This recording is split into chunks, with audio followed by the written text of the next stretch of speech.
Merci. Alors, l'association du futsal des géants, même s'il s'agit d'une association qui est assez récente, mais qui a quand même été créée il y a 7 ans, réalise un travail, je crois qu'on le reconnaît tous, un travail remarquable sur la place des géants. 120 jeunes adhérents, organisation de la Villeneuvoise, vous le savez certainement, qui est un tournoi de futsal qui devient d'ailleurs cette année un tournoi international sur 2 week-ends, et une équipe féminine de futsal en première division du championnat de France.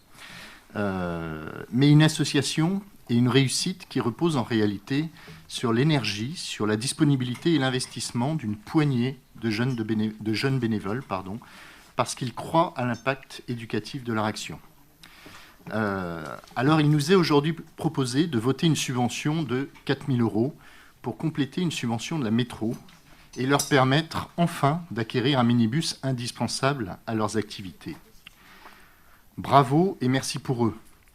Sauf que, ayons conscience du réel chemin de croix et de l'anormalité de la situation. Il y a eu en fait un premier versement de subvention de la métro de 7 500 € qu'ils ont immédiatement versé au vendeur du minibus qui leur a délivré une facture acquittée, mais évidemment qui a gardé le minibus dans l'attente du solde du règlement. Ça paraît logique.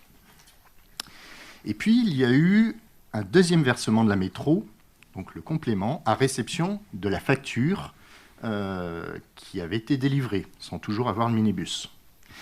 Et puis, dans l'attente de nos process, ville, et des instructions internes, qui nous amènent aujourd'hui à voter la subvention de 4 000 €, ce sont en tout cas 3 dirigeants de l'association qui ont fait l'avance de trésorerie sur leurs fonds propres pour débloquer l'acquisition du minibus. C'était fin février, début mars. Ainsi, depuis début mars, 3 jeunes dirigeants de ce club ont avancé 4 000 € sur leurs fonds propres. Nous votons aujourd'hui la subvention en précisant bien dans la convention que nous verserons à réception de factures acquittées. Compte tenu du délai de contrôle de légalité puis du mandatement à la trésorerie, ils peuvent espérer recevoir la subvention début novembre, soit 8 mois après l'acquisition du minibus. Aussi, monsieur le maire, dans l'accélération des transitions, il y a sans doute quelque chose à faire dans ce domaine-là pour faciliter la participation et la prise de responsabilité citoyenne.